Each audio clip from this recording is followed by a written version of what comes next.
One, Okay. I saw you going at it with some people about whether or not he'd be a distraction and how long it would last. Why don't you give us your opinion on if a team does take on Colin Kaepernick, what it would mean to the organization?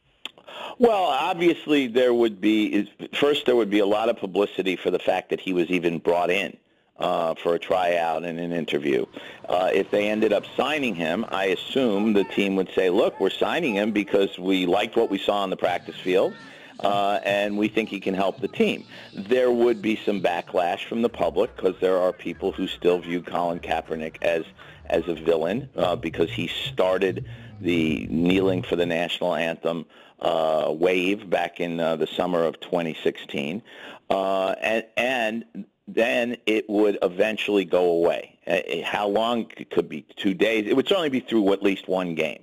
I'm sure his teammates, majority, would speak up in his favor and say, look, the guy's been a good quarterback. He took a team to a Super Bowl. We like what we see on the practice field, and he's a good teammate. Because, by the way, nobody has ever said he wasn't a good teammate, including Alex Smith, who I spent a lot of time with. And remember, Alex Smith lost his job to Colin Kaepernick and had nothing but good things to say about him. And there would still be holdouts.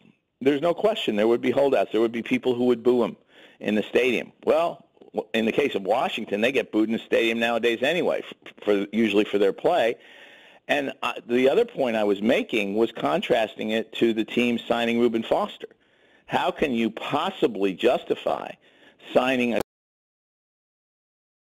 of beating up a woman and arrested 3 times in the last year, and his history even before that, going back to the Combine? How can you justify that and then say we don't want a guy because he exercised his First Amendment rights to protest something he saw as being wrong? Now, what about the rebuttal that some would make, and including Jay Gruden, that maybe he doesn't fit the system perfectly, that he hasn't been on a team for the last 2 years, hasn't been, in the film room and meeting rooms, practicing and OTAs and that sort of thing? Well, again, there's no way for Jay Gruden or me or you or anybody to know how he's going to look until and unless you bring him in for a look. Now, when Alex got hurt, they brought in 4 quarterbacks or 5, I can't remember. It was at least 4, right, to look at them. They decided Sanchez was the best of the group. If they brought Kaepernick in with that group or brought Kaepernick in this past week, take a look. Now, Kaepernick's clearly a bright guy, whether you like him or not. If you've ever heard him talk, he's a very bright guy. And I think, this notion of picking up a system is very overrated. I've spent time, as you guys know, inside an NFL team. I've spent time talking to quarterbacks at great length while researching quarterback.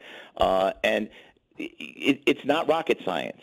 Okay, if it were rocket science, a lot of guys would have taken Mark Sanchez didn't know anything about the system when he got here, did he?